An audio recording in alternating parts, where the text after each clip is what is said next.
Un viaggio da fare prevede anche un incontro d'arte a Milano con artisti della contemporaneità e con artisti della storia, quindi a questo punto del Novecento. Il dottor Lorenzo Michelli è il curatore di queste pagine preziose di arte. Con che criterio vi siete mossi?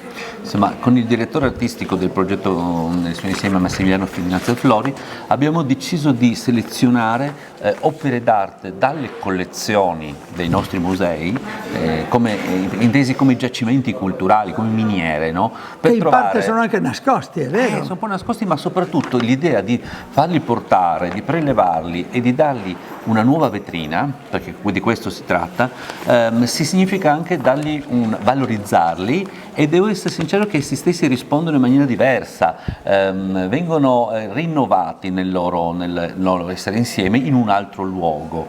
Dai musei della regione queste opere, una decina di opere di grandi autori, da Afro a Crali a Zigaina, a Music, Spazzapan, cioè i nostri grandissimi del Novecento, colloquiano assieme a Palazzo Morando, un palazzo magnifico nel pieno centro di Milano, ma soprattutto restituiscono una ricerca del Novecento veramente molto ricca e molto particolare, dalle avanguardie esontine degli anni '20 al realismo di un Zigaina, appunto da un Crali futurista, abbiamo però Afro, Pizzinato, abbiamo i grandi autori del nostro territorio che quella cosa curiosa, a parte l'intensità anche di vedere queste opere che noi conosciamo in un altro luogo, quindi anche anche l'idea anche emozionante l'idea di metterle assieme, ma soprattutto negli occhi degli altri era interessante osservare. Stavamo allestendo la mostra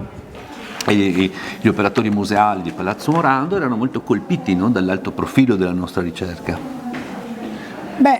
Naturalmente anche i contemporanei meritano il loro spazio e la loro attenzione. Nel cuore, cioè se le opere del Novecento sono state allestite in maniera perimetrale, come finestre su altro, sulla porta della conoscenza, diciamo, il cuore della mostra è rappresentato da una selezione di artisti tratti dal progetto Together, progetto promosso dall'assessorato alla cultura per valorizzare la scena artistica contemporanea. 5 artiste con delle opere molto, molto leggere, come delle tracce, delle impronte, sono chiamate appunto a rappresentare la contemporaneità.